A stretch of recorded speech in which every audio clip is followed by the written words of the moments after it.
Ha dicho Bob Pop que el discurso del rey es ese ruido de fondo que no le dejaba oír la cacerolada. El PSOE ha guardado silencio. Unidas Podemos ha salido a recordar que está con el coronachao. El PP ha sacado lustre a su catecismo monárquico más hueco y más rancio y como no podía ser de otra manera, Vox ha practicado el Kama Sutra entero con un discurso sobre la monarquía que podría haberlo hecho perfectamente Menéndez Pelayo o el obispo de Solsona en el siglo XIX y después de atravesarse 3 botellas de vino caro. ¿Qué va a hacer Felipe VI con este empeño de la ultraderecha de apropiarse de la figura del monarca? ¡Quita bicho! Le estará diciendo a Felipe VI, supongo, algún asesor inteligente que todavía le quede. O incluso Leticia, que algo le quedará de cuando era periodista y que seguramente ve que su niña corre peligro de no llevar más corona que la del Burger King. Si el rey Midas todo lo que tocaba lo convertía en oro, todo lo que toca Vox lo hace envejecer como en una película de momias. Toca a España y la convierte en un solar de cabras regido por la Inquisición a toque de campana y garrotazo. Toca la cruz y la convierte en una película en blanco y negro lleno de sombras, con curas intransigentes de sotana negra y de alma ennegrecida y bizarros soldados con células, eso sí, muy españolas, matando sarracenos con sus enormes espadas y con un olor a requesón muy español y muy recocido. La España sensata sabe que lo del rey Juan Carlos es de delincuentes. Vamos, que le están diciendo que se vaya fuera de España. Y lo dicen los monárquicos. Es que lo dice hasta el comunicado de la Casa Real. Que se ha conocido públicamente que ha comunicado Felipe VI a su padre su decisión de renunciar a la herencia que personalmente le pudiera corresponder, así como a cualquier activo, inversión o estructura financiera cuyo origen, características o finalidad puedan no estar en consonancia con la legalidad o con los criterios de rectitud e integridad que rigen su actividad institucional y privada y que deben informar la actividad de la corona. Hasta la gente sensata de derecha sabe que la monarquía está en un callejón sin salida. Juan Carlos I, el piloto de la transición, el padre de la democracia, un delincuente, como ya dijo el general Martínez Inglés. El que fue tratado como un delincuente, por decirlo, fue él. Felipe VI lo sabía hace un año y no fue a la fiscalía. Sabiendo de un delito no lo comunicó y eso va contra las leyes de España. Y no puedes ser el jefe del Estado de España cuando te pasas las leyes por debajo de la corona, aunque esto sea un reino. Todo apunta que de esta crisis saldremos sin virus y es probable que sin corona. Bienvenidos a la frontera, desobedientes.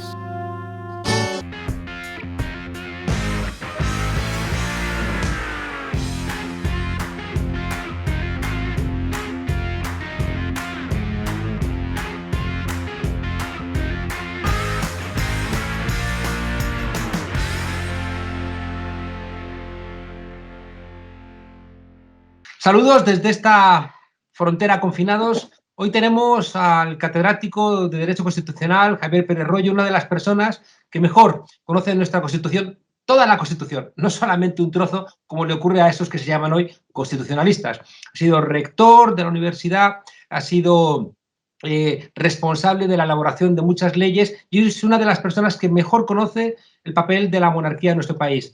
Profesor, muchas gracias por estar aquí con nosotros en la frontera. Gracias a ti. Una primera pregunta. Usted utiliza a menudo la metáfora de la Constitución como una jarra cuarteada y la monarquía como un tapón que la sostiene. ¿Cómo funciona ese intercambio? Vamos a ver.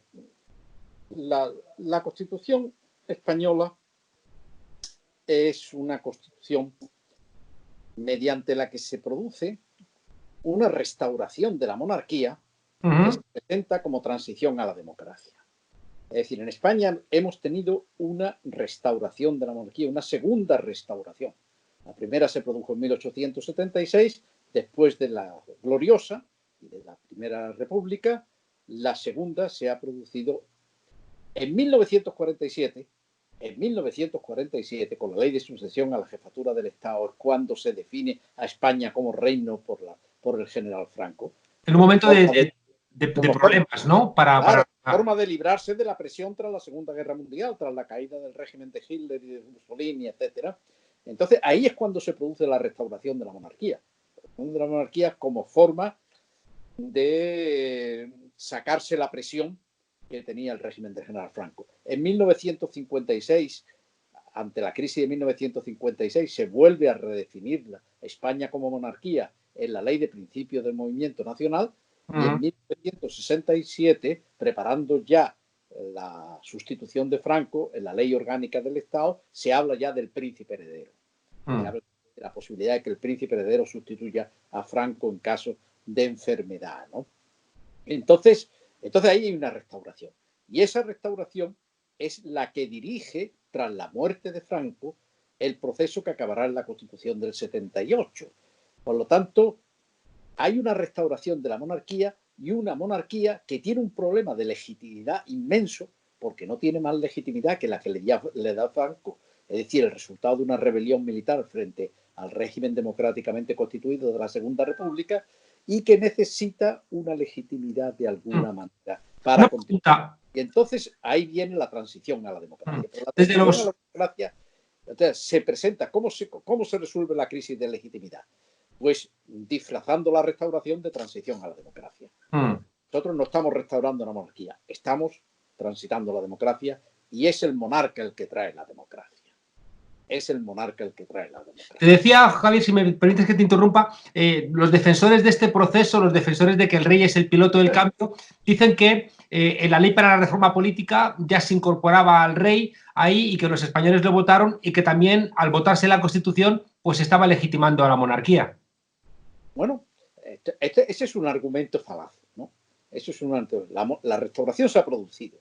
La restauración se ha producido, y es la restauración la que dirige, con un presidente del gobierno designado por el rey Juan Carlos, son los que dirigen la transición, el proceso de transición. Y lo hacen con la Ley para la Reforma Política y con el Real Decreto Ley de marzo del 77, en el que se establece el sistema electoral para la designación del Congreso de los Diputados del Senado.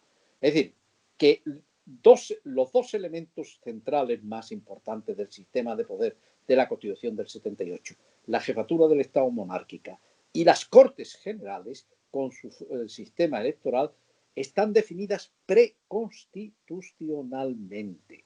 Una por Franco directamente, restaurando, y otra por las Cortes franquistas, aprobando la ley para la reforma política, y después un gobierno preconstitucional, el gobierno Suárez, que aprueba las normas electorales. Todo eso sigue vivo. Todo eso sigue vivo. Y eso no se modifica en lo más mínimo en el proceso constituyente del 78. Las Cortes Constituyentes incorporan el contenido de la ley para la reforma política en la composición de las Cortes Generales. No hay debate sobre la monarquía. La restauración de la monarquía es un dato previo a e indisponible para las Cortes Constituyentes, y el sistema electoral sigue siendo el mismo del decreto ley. Entonces, hay elementos preconstitucionales, predemocráticos, que se insertan en la Constitución democrática y que condicionan, evidentemente, el ejercicio del principio de legitimación democrática y lo limitan. Un elemento que tú insistes mucho es en la desviación calculada del sistema electoral, que permite un bipartidismo, y algo que también hemos olvidado, y es que en las elecciones del 77, por si acaso esa desviación calculada no funcionaba, el rey pudo elegir a 42 senadores reales. No, y porque el Senado, además, con el sistema electoral del Senado no había ninguna duda. El sistema electoral es una negación del principio de igualdad. Hay una desviación calculada del principio de igualdad. Es decir, en España, la monarquía española tradicional siempre ha descansado en una devaluación de las Cortes Generales. O sea, la monarquía española ha sido un sistema constitutivamente corrupto, en el sentido de que solamente podía vivir con un principio representativo corrompido. Y por eso las Cortes Generales se resolvían mediante un sistema electoral que era un sistema electoral que estaba plenamente corrompido, ¿no?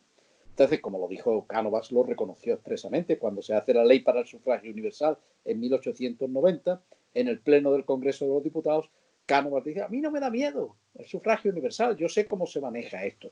Yo lo único que digo es que es la forma menos digna de obtener la voluntad popular, porque todos sabemos que esto solamente funciona con base en la corrupción.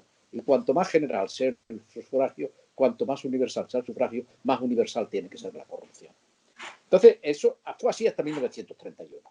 Uno de los motivos por los que en 1931, con una manifestación tan oblicua del sufragio universal como son las elecciones municipales, condujeron a la República, fue porque en las capitales de provincia, no en el conjunto del país, en las capitales de provincia ganaron las candidaturas republicanas y todo el mundo entendió que era el único sitio donde había sufragio de verdad, que todo lo demás era pura corrupción, ¿no?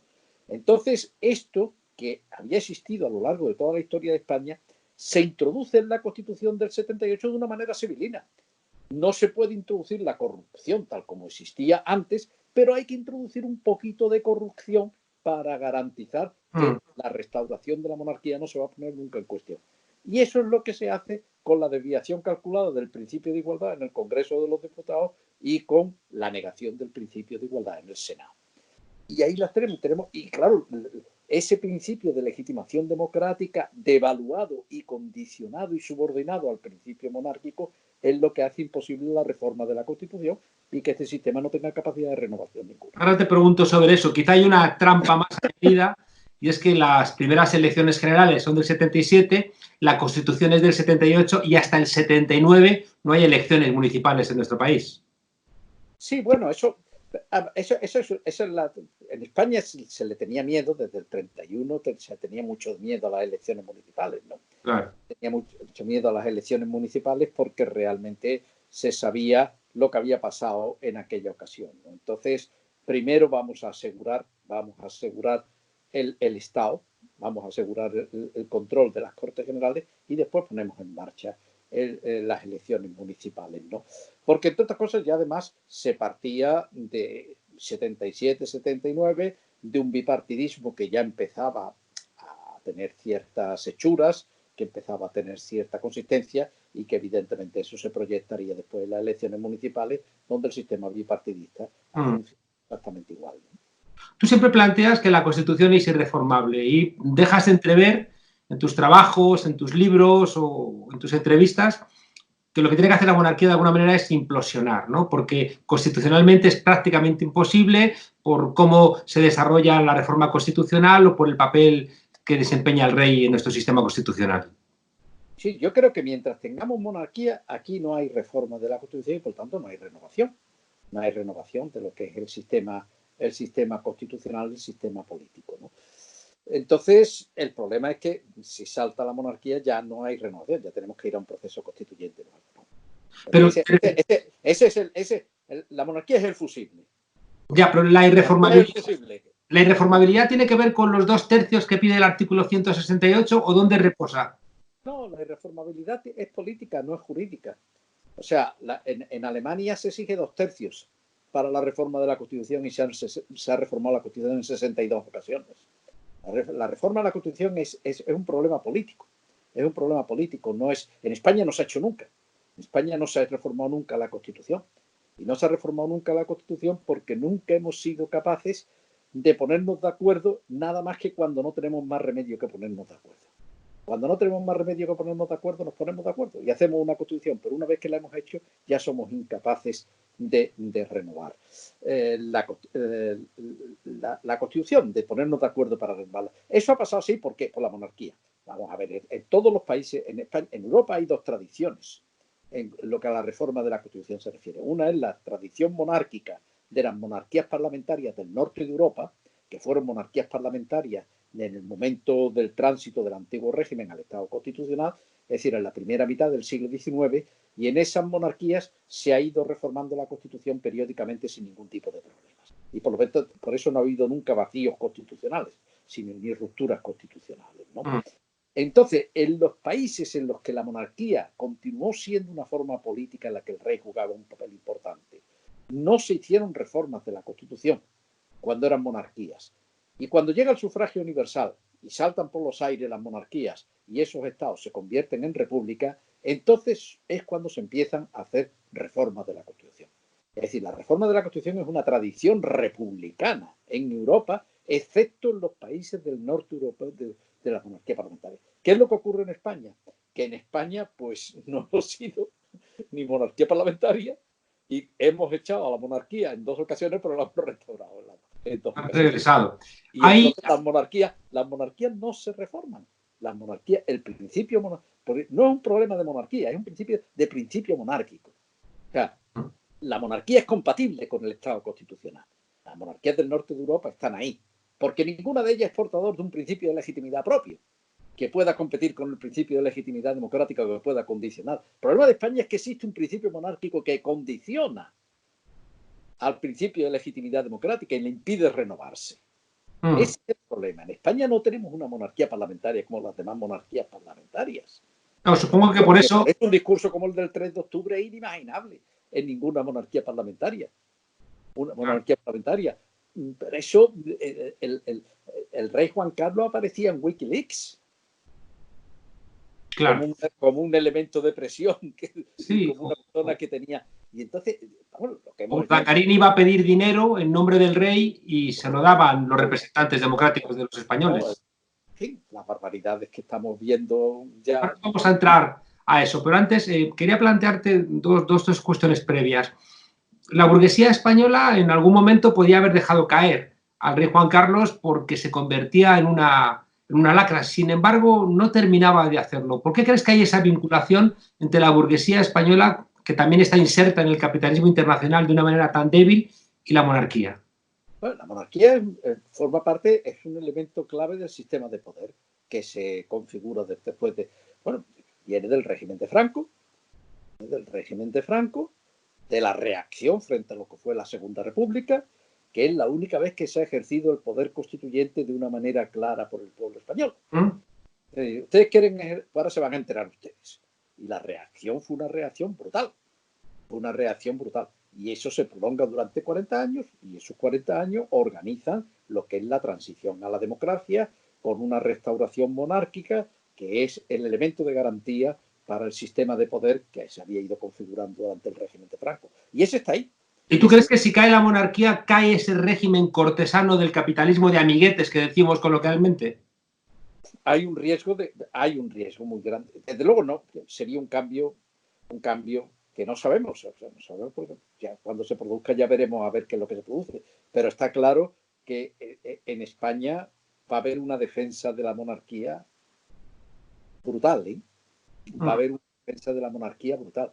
Bueno, ha salido Vox, el PP, el PSOE de momento está en silencio. Claro, el PSOE tiene muchas dificultades, porque su base no es monárquica, pero sin embargo la cúpula está muy comprometida con la monarquía. Es decir, el PSOE se ha convertido en un partido dinástico. ¿Por qué? Pues porque fue el momento de la transición y se produjo ese fenómeno y entonces no lo era, pero se convirtió y ha sido, bueno, hasta el momento de la abdicación, quien justifica en buena medida la abdicación del rey. La abdicación del rey es Rubalcaba. Rubalcaba y Felipe González, sí. Pero el que hace el discurso, bueno, primero salió inmediatamente Cibrián y Felipe González, aquello salió en tomba, ¿no? Todo el mundo a defender la monarquía. Pero quien hace la defensa, y la hace además Rubalcaba de una manera que no se ha resaltado. Rubalcaba lo que hace es volver a leer el discurso de Gómez Llorente en la Constituyente. El discurso que hace Rubalcaba para justificar la abdicación del rey es el mismo discurso, literalmente el mismo discurso de Gómez Llorente en las Cortes Constituyentes, ¿no? O sea, que era una forma de renovar en cierta medida el compromiso del PSOE que se hizo en ese momento constituyente en torno a la monarquía, ¿no?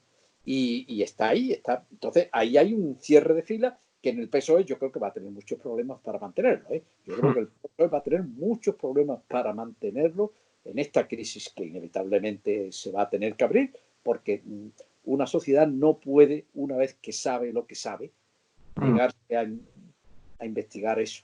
Eso es una última pregunta antes de pasar a la situación actual.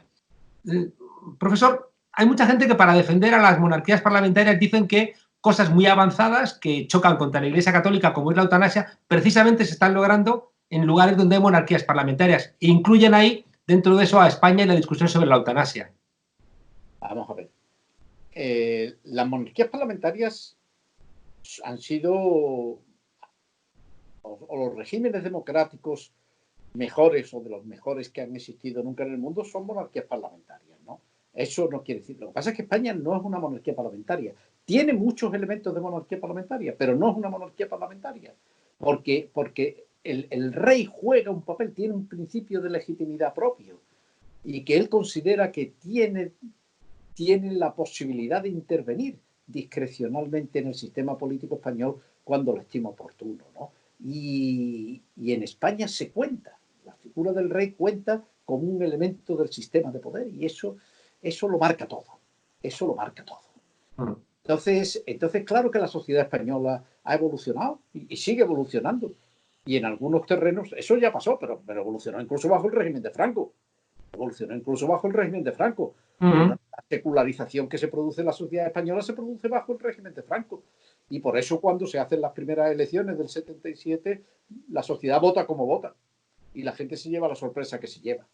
Porque miren ustedes que se ha producido por debajo una secularización de la sociedad y una modernización de la sociedad. Pero ahí hay un corsé que lo limita, que limita la evolución, y que es esa restauración monárquica que impide que la sociedad española pueda expresarse en toda su complejidad y que llega a determinado momento que se encuentra con un corsé que la limita.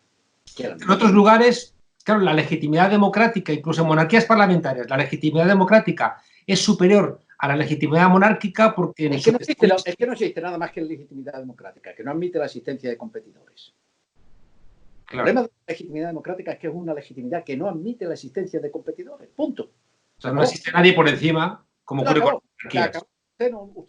Usted no tiene... Y entonces, en España, en la Constitución está resuelto. La Constitución, la corona es un órgano, no es un poder del Estado. Pero, sin embargo, no lo es.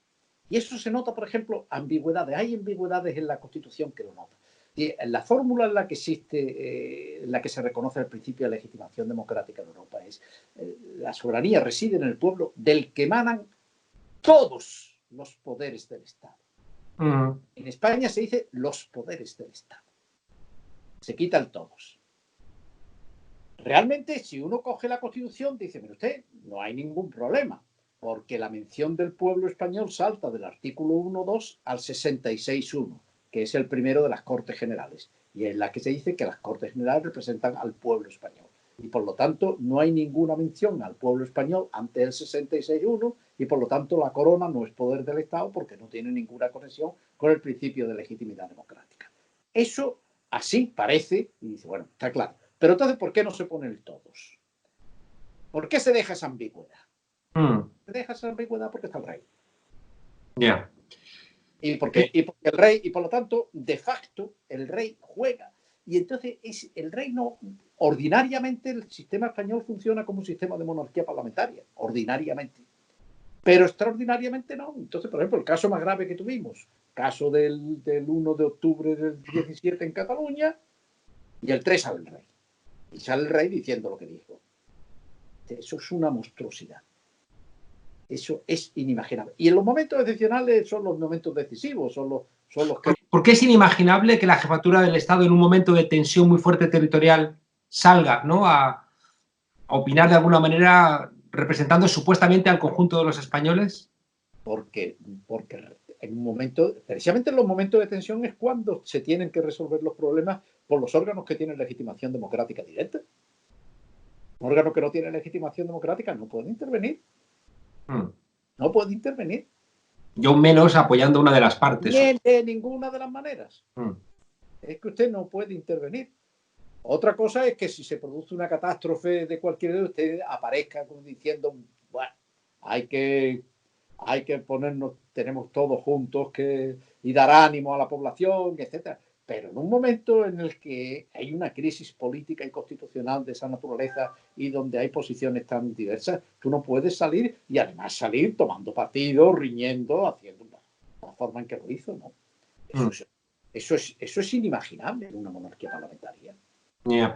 Casi para irnos. El rey estamos acostumbrados a que nos felicite las Navidades en un ánimo de familia católica, apostólica y romana, aunque después el rey ha tenido amantes y queridas y eso se compadece mal con la familia que nos recomendaba, o en otros momentos relevantes de la historia de España. Sin embargo, ayer salió, pensábamos que era para dar explicaciones sobre esa fortuna que la propia jefatura del Estado ha señalado como ilegal, y sin embargo no escuchamos nada, sino lugares comunes respecto de la unidad de los españoles en un tiempo de crisis.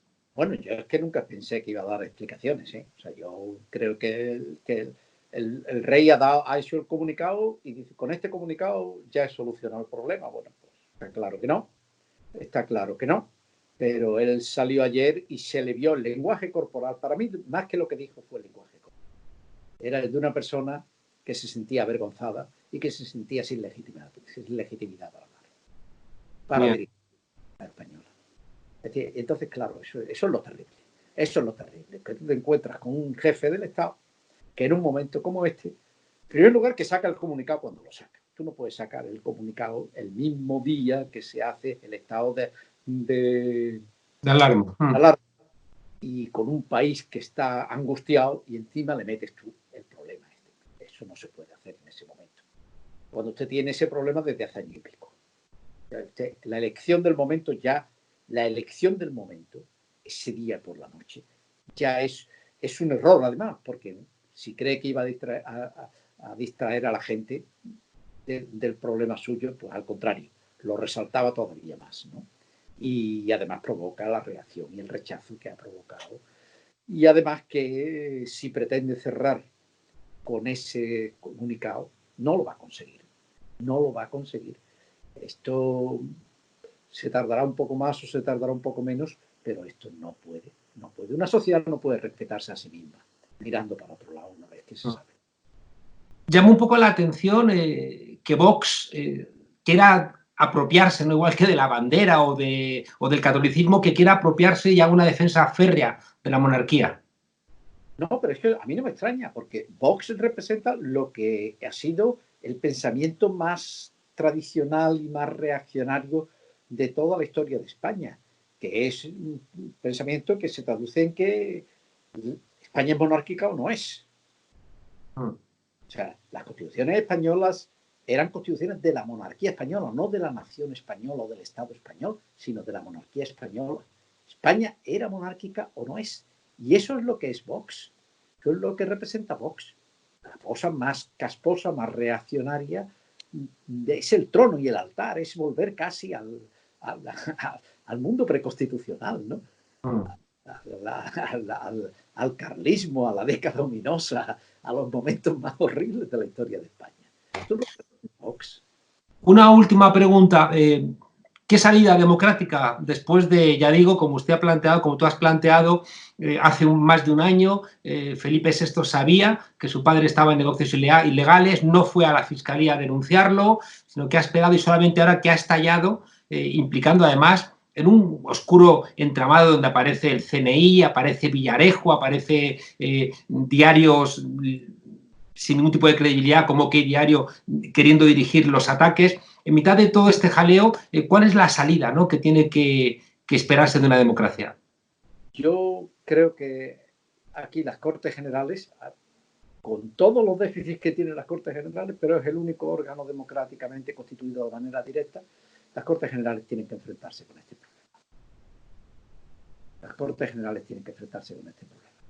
Es decir, no se puede excluir, habrá que constituir una comisión de investigación y habrá que obtener toda la información, porque no es un problema judicial, no es un problema judicial, que es un problema político, ante todo un problema político. La sociedad española exige tener una respuesta política y que su órgano de expresión, las Cortes Generales, el órgano que ellos han legitimado democráticamente directo con su voto, estudie el tema y dé una explicación. Que después hay juicios, bueno, que los haya, pero eso es secundario. Es que nos estamos intentando, estamos pervirtiendo y pensando que son los jueces los que realmente tienen que dar respuesta a tu problema. No, mire usted, los jueces están para lo que tienen, para lo que están, pero para dar respuesta a un problema de naturaleza política como es este, y cuál es el lugar que tiene que tener la corona, la monarquía dentro del sistema político, eso tiene que hacerlo las Cortes Generales. Eso tiene que hacerlo las Cortes Generales. Claro que cuando lo intentó hacer en el año 23 acabó como acabó, fue con lo que le estaba Primo de Rivera, ¿no? Con el golpe de Primo. Es costumbre monárquica el morirse en España fuera de nuestro país, ¿no? Parece que vamos en esa dirección. Eso es un indicador de la relación de amor-odio que ha tenido la sociedad española con su monarquía. La historia de España es una historia, el motor de la historia de España es la crisis de legitimidad de la institución monárquica. Ese es el motor de la historia de España. Lo fue en 1808, cuando se produce la transmisión de la corona a Napoleón Bonaparte en un convenio privado, que así se titula el tratado, mediante el cual se transmite la corona por parte de Carlos IV y Fernando VII, y viene la reacción del pueblo español, y ahí viene la Constitución de Cádiz. Después, en 1833, con la muerte de Fernando VII sin descendiente varón, las guerras carlistas y la Constitución de 1837. Pues en 1868, el exilio de Isabel II, y entonces viene el sexenio, por 1931, el exilio de Alfonso XIII, y siempre hay una crisis de legitimidad monárquica en el origen de todos los ciclos constitucionales de la historia española, siempre. Y estamos repitiendo, es decir, esto no es nuevo, ¿eh? Lo que está pasando ahora mismo es de una manera distinta, porque la historia nunca se repite en los mismos términos, pero es lo que ha pasado a lo largo de toda nuestra historia. La crisis de legitimidad de la monarquía es lo que hace siempre evolucionar la historia constitucional. Y cómo tienes en la calle el 15M y después la ruptura del bipartidismo, que ha sido la gran amenaza para la monarquía. Profesor Pérez Royo, ¿optimista ante la salida que puede suponer esta deslegitimación de la monarquía en España? Vamos a ver, yo lo que creo que es que estamos en un momento en el que, claro, tenemos el coronavirus y la crisis que no sabemos cómo está ahí, cómo se va a salir, ni cómo va a quedar ni España ni ningún país del mundo. Y por lo tanto, yo creo que ahora mismo la crisis de la monarquía es algo que complica, pero que no es el elemento central de lo que va a ser el futuro del país. Yo creo que la forma en que salgamos de la crisis del coronavirus va a marcar mucho más que ninguna otra cosa. Y dentro de ese marco, que no sé si volveremos nunca a una normalidad como la que hemos tenido antes, sino que lo nuevo que venga sea distinto de lo que hemos vivido hasta ahora. Dentro de eso tendremos que encajar también el problema de la monarquía, como tendremos que encajar el problema de Cataluña, o sea, que es otro problema específico que tiene el Estado español constitucional. Pues muchísimas gracias, Javier. ¿Cómo llevas el confinamiento? Yo bien, yo estudiando, escribiendo y haciendo mucho deporte en casa. Yo hago todo, tengo una rutina ahí en la que me meto a no menos de 3 horas diarias de deporte. Todos los ejercicios que me han enseñado en pilates y cosas esas, los repito a lo largo del día varias veces. Entonces, mucho deporte y seguir estudiando y escribiendo. Y bien. De momento lo llevo bien. Tengo unas condiciones que son muy... Tengo una casa que está bastante bien, soleada, amplia. Tenemos un montón de habitaciones, mi mujer y yo, con lo cual no tenemos ningún problema de los que tienen gente que tienen menos recursos de los que tenemos. Por lo tanto, yo no me puedo quejar en absoluto. No me voy a quejar lo más mínimo, porque creo que soy un privilegiado por mi trabajo profesional de siempre. Para los que hemos estado estudiando toda nuestra vida, pues quedarnos teniendo libros y teniendo cosas, pues no supone un gran problema. Drama. Así es. Porque soy un vicioso del deporte, con lo cual también eso me compensa también, ¿no? Javier Pérez Royo, catedrático de Derecho Constitucional, muchísimas gracias por estar aquí en esta frontera desde nuestros confinamientos. Muchas gracias. Gracias a ti. Un abrazo.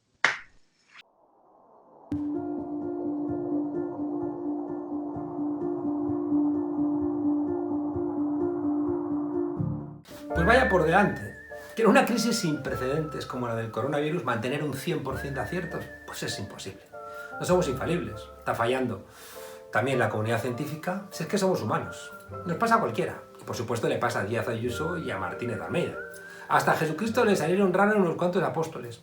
Pero parece que Ayuso, incluso después de la negligencia con efectos terribles en los asilos privados, se empeña en regresar a la gran pantalla. ¿Y cuál es el motivo ahora? Pues la respuesta a un tuit del Frente Atlético. Ante la dura situación que vivimos, queremos comunicar al Ayuntamiento y a la Comunidad de Madrid que nos ponemos a total disposición. Donde estos ultraderechistas dicen: ante la dura situación que vivimos, queremos comunicar al Ayuntamiento y a la Comunidad de Madrid que nos ponemos a total disposición. Claro, porque son del PP, ¿verdad? Y va Díaz Ayuso y contesta a ese ofrecimiento con un ¡grandes! Pero vamos a ver, por mucha solidaridad que de boquilla te ofrezcan, ¿te das cuenta, Díaz Ayuso, a quién está llamando grandes? Pues ni más ni menos que a un grupo nazi que tiene 2 muertos a sus espaldas y un sinfín de reyertas y de actos vandálicos. Unos tipos que cuando viajaron a Liverpool hace 15 días iban provocando a la gente cantando coronavirus, oe, coronavirus, oe. ¿Son grandes estos? No, grandes son los médicos y las enfermeras que luchan en primera línea contra el coronavirus. O la gente que está allí limpiando para dejar aquello aséptico. O las cajeras de los supermercados que se juegan la salud para que no haya desabastecimiento. O la multitud de jóvenes que están ayudando a hacer la compra a vecinos dependientes. O los músicos que regalan conciertos en un momento de crisis radical del mundo de la cultura a través de Facebook. O transportistas, taxistas, conductores, empleadas domésticas. La lista de gente grande es amplísima, pero en esa lista no están los que son capaces de acuchillar a alguien por el simple hecho de pensar distinto o llevar otros colores en su camiseta o de celebrar esos comportamientos. No, esos no son grandes, son nazis. Con eso está dicho todo. Aunque a la derecha, claro, los nazis, ¿qué pasa? Pues han parecido siempre unos muchachos descarriados, que a veces cometen algún que otro error. No como los rojos, que esos sí que son delincuentes. Aunque unos, los que celebráis, se cargaron la democracia en España y otros fueron quienes la trajeron. Me imagino que a las familias de Aitor Zabaleta y de Francisco Javier Romero Taboada no les habrá hecho ninguna gracia ese tuit. Errar es de humanos, Ayuso, y rectificar de sabios. Señora presidenta, sea usted grande y rectifique ese tuit cuanto antes. Cuídese y cuide un poco de los madrileños, sobre todo de los mayores.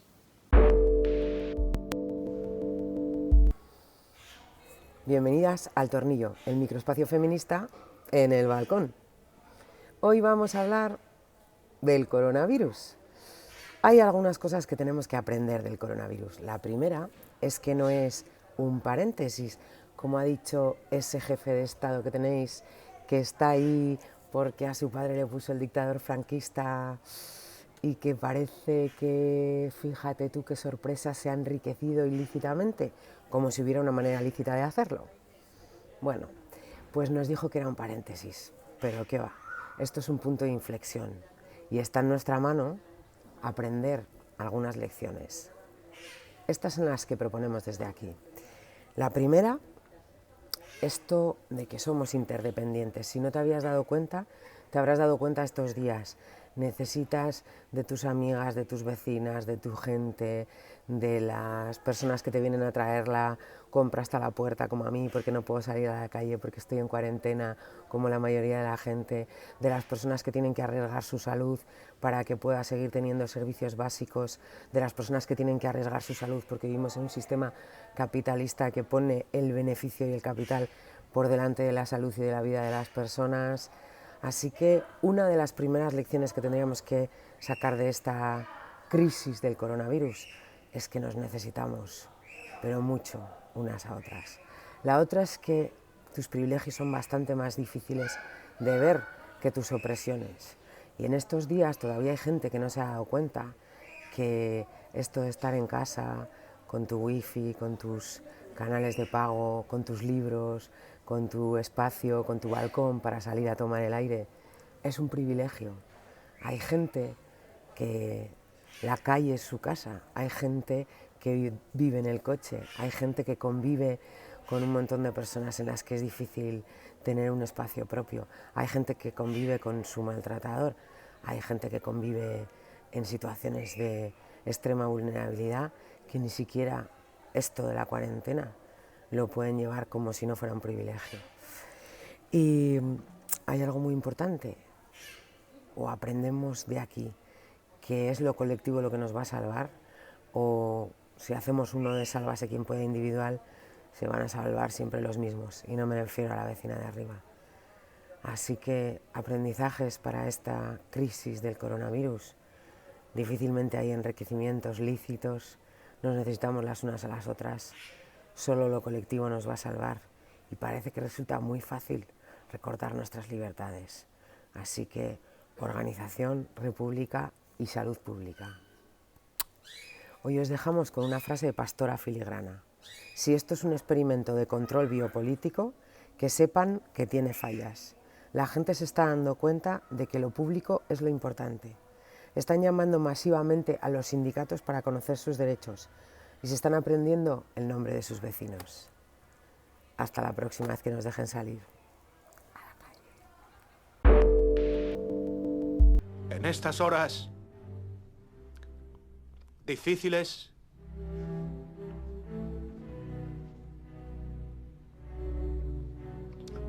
tal vez las más fatídicas.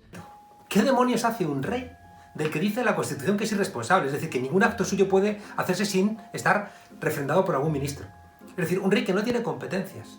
Y va y sale a hacer el paripé de que está preocupado por los españoles justo cuando es al revés. Cuando somos los españoles los que estamos preocupados por el comportamiento de la jefatura del Estado, es decir, de la monarquía. ¿Puede haber algo más difícil, nos preguntamos, que explicar a tu pueblo que acabas de declarar la guerra a Alemania siendo tartamudo? Pues sí, aunque parezca increíble, sí. Porque estas cosas de Felipe VI dan hasta para una serie. Menudo discursazo el suyo. Y de la pose que mantenía, vamos, ni hablamos. Por algunos momentos no sabía si estabas viendo realmente al jefe del Estado español o a un rey de esos de las películas de Disney. Dicen que Luis XVI, en los días primeros de la Revolución Francesa, escribía aburrido en su diario donde anotaba todo. Nada, hoy tampoco nada, otro día que no pasa nada. ¿Creerán los asesores del monarca que han engañado a alguien? Porque Felipe VI sabía que no estaba convenciendo a nadie. Y se le notaba más que a un niño con los labios llenos de chocolate jurando que no se ha comido la chocolatina.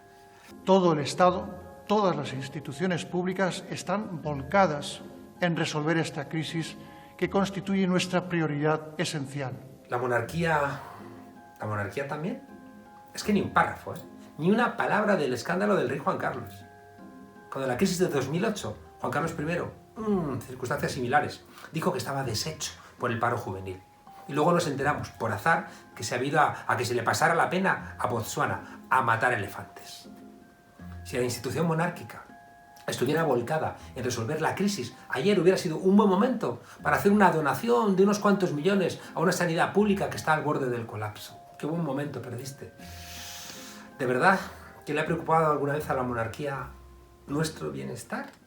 Estamos haciendo frente a una crisis nueva y distinta, sin precedentes, muy seria y muy grave, que pone en riesgo nuestra salud en cada rincón de España, pero también, y de forma muy traumática, altera y condiciona nuestras costumbres y el desarrollo normal de nuestras vidas, el empleo y nuestras empresas, en definitiva, nuestro bienestar. A estas alturas de la historia, no puedes dar un mensaje como si te creyeras, no sé, un ente superior, a no ser que realmente te creas que la legitimidad monárquica está por encima de la legitimidad democrática. Y es verdad que hay gente que te lo hace creer todos los días. ¿Consideras que tu sola presencia basta para tranquilizar a los súbditos? Como aquellos zares que se creían propietarios de las almas de los plebeyos. No se puede hablar de crisis sin precedentes, como has dicho, sin aportar absolutamente nada. El gobierno, sí, claro, ha hecho su trabajo. Ha adoptado una serie de medidas de choque, que aún quedan, pero que no están mal. Moratoria en el pago de hipotecas, prohibición de cortar el agua, la luz o el gas a los colectivos más vulnerables, protección a las personas sin hogar, cuidado a los autónomos. ¿Pero qué ha hecho Felipe VI? Dejadme que piense así. Portó la bandera española en las Olimpiadas de Barcelona en 92. Somos parte de la solución de esta crisis. Esta crisis es temporal, un paréntesis en nuestras vidas. Volveremos a la normalidad, sin duda. Lo haremos más temprano que tarde, si no bajamos la guardia, si todos nos unimos y colaboramos desde nuestras respectivas responsabilidades. ¿Pero qué es la normalidad para Felipe VI?